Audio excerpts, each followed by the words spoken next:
நம்மளோட டோனி ஸ்டாருக்கு ஸ்னாப் பண்ணதுக்கு அப்புறமா தோரோட மியால்னிரை தூக்கி இருந்தா செத்துருக்க மாட்டாருல்ல. இந்த டவுட் ஆனது மார்வல் ஃபேனான பல பேருக்கு வந்திருக்கும், இன்க்ளூடிங் மீ. ஏன்னா எவ்வளவு பெரிய டேமேஜா இருந்தாலும் மியால்னிரை லிஃப்ட் பண்ணா ஈஸியா அவங்க ஹீல் பண்ணி விட்டுரும். ஆனா அதை தூக்கறதுக்கு கண்டிப்பா ஒர்த்தினஸ் தேவை. என்னதான் நம்ம டோனி ஸ்டார் கிட்ட ஸ்னாப் பண்ற முன்னாடி வரைக்கும் ஒர்த்தினஸ் இல்லனாலும் எப்ப அவரு தன் உயிரை பத்தி கொஞ்சம் கூட கவலைப்படாம ஸ்னாப் பண்ணாரோ அப்பயே அவர் ஒர்த்தி ஆயிட்டாரு. கரெக்டா இதே மாதிரி நம்ம தோரு அன்வர்த்தி ஆயிடுவாரு.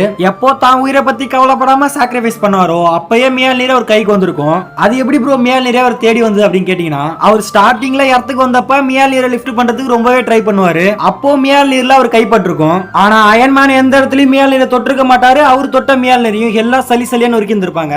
அதுக்கப்புறம் வேற டைம் லைன்ல இருந்த மியால்னிரை தான் தோர் கொண்டு வந்திருப்பாரு. அந்த மியால்னிரை டோனி ஸ்டாருக்கு எந்த ஒரு இடத்துலயும் தொட்டிருக்க மாட்டாரு. சப்போஸ் அவர் மியால்னிரை தொட்டிருந்தா அவர் ஸ்னாப் பண்ணி ஒர்த்தியானதுக்கு அப்புறம் மியால்னிரும் அவரை தேடி வந்திருக்கும். எவ்வளவு பெரிய டேமேஜா இருந்தாலும் அசால்ட்டா அவரை ஹீல் பண்ணி விட்டு வந்திருக்கும். பட் மார்வல் அவரை முடிச்சு முடிவு பண்ணிட்டாங்க. அவ்வளவுதான். நீங்க டோனி ஸ்டார் கூட தீவிரமான ஃபேனா இருந்தீங்கன்னா ஒரு ரெட் கலர் கமெண்ட் செக்ஷன்ல போடுங்க, பார்க்கலாம் இன்னும் டோனியோட ஃபேன் எத்தனை பேர் இருக்கீங்கன்னு. கூடவே நம்ம சேனலை சப்ஸ்கிரைப் பண்ணீங்க. ரைட், ஆள விடுங்க, நாளைக்கு பார்க்கலாம்.